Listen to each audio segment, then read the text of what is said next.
নিশ্চয়ই আমাদের নেত্রী মমতা বন্দ্যোপাধ্যায় আমাদের অভিভাবিকা, আমাদের মা, আমাদের পাহারাদার, বাংলার পাহারাদার, নিশ্চয়ই উনিই থাকবেন। আজকের জনস্রোত 21শে জুলাই প্রমাণ করে দিচ্ছে ওনারা ভয় পেয়ে গেছেন।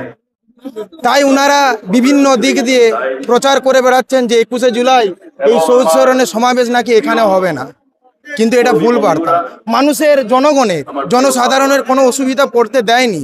আমাদের মা নিশ্চিতভাবে ভাবে যে মানুষ যাতে অসুবিধায় না পড়ে। আজকে দেখবেন আজকের জনসভা ঠিক 2 ঘন্টা পরেই খুব সুন্দর পরিষ্কার পরিচ্ছন্ন হয়ে যায়, কিন্তু বিগত 2 থেকে 3 দিন আগে 18 তারিখ 18 জুলাই আমাদের দুর্গাপুরে এসেছিলেন আমাদের প্রধানমন্ত্রী। সেখানের অবস্থাটা দেখবেন, সেখানে স্টেডিয়ামটা দেখবেন কি অবস্থা, সেটা পুকুর হয়ে গেছে, সেটা আর স্টেডিয়াম নেই, সেটা নেহরু স্টেডিয়াম নেই। আজকে আমার নেত্রী মমতা বন্দ্যোপাধ্যায় যেখানে বিভিন্ন আমাদের প্রকল্প দিয়েছেন, লক্ষ্মী ভাণ্ডার, যুবশ্রী, সবুজ সাথী, রূপশ্রী, ঐক্যশ্রী, কন্যাশ্রী যেভাবে দিয়েছেন সেভাবে আমাদের একটা প্রজেক্ট খুলে দিয়েছে, তার নাম হচ্ছে বাংলা সহায়তা কেন্দ্র। আজকে দেখেছেন ঠিক কিছুদিন আগেই বাংলা সহায়তা কেন্দ্রের সেই প্রজেক্টটিতে 1000 করোড় টাকা ট্রানজ্যাকশন হয়েছে। মানুষ সুবিধা পাচ্ছে বিনামূল্যে।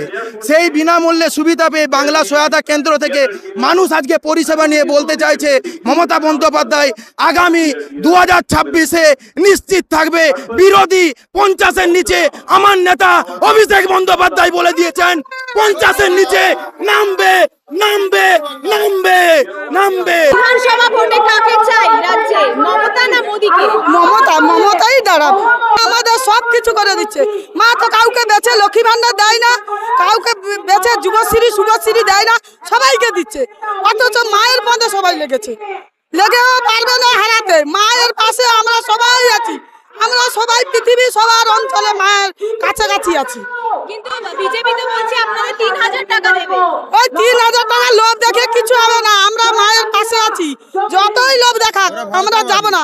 ওরা তো ভাউতাবাজি করছে, চিটিংবাজি করছে, টাকা লোভ দেখিয়ে ভোট নেওয়ার জন্য চেষ্টা করছে।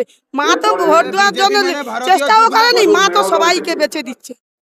মা বলছে কি যে আমি সবার পাশে থাকছি, কিন্তু উনি তো সবার পাশে নাই। উনি কথায় চা বিক্রি করতেন, রাম মন্দির করে দিয়ে কেটে পড়েছে। আমাদের গম দিতন, আটা দিতন, সব কেটে পড়েছে নিয়ে। মা কি করছে, 2-3 টাকা করে 2 টাকা করে চাল এখনো পর্যন্ত সবাই জনগণে পাচ্ছে। সবাই একটা ছোট বাচ্চা থেকে সবাইকে পোশাক, জুতো সমস্ত দিচ্ছে, মা তো দিচ্ছে। তাহলে আমরা মায়ের পাশে দাঁড়াবো না কেন? মা আমাদের সুখ দুঃখ সবাই। মমতা দিদি যতদিন থাকবে আমরা ততদিন বেঁচে থাকবো।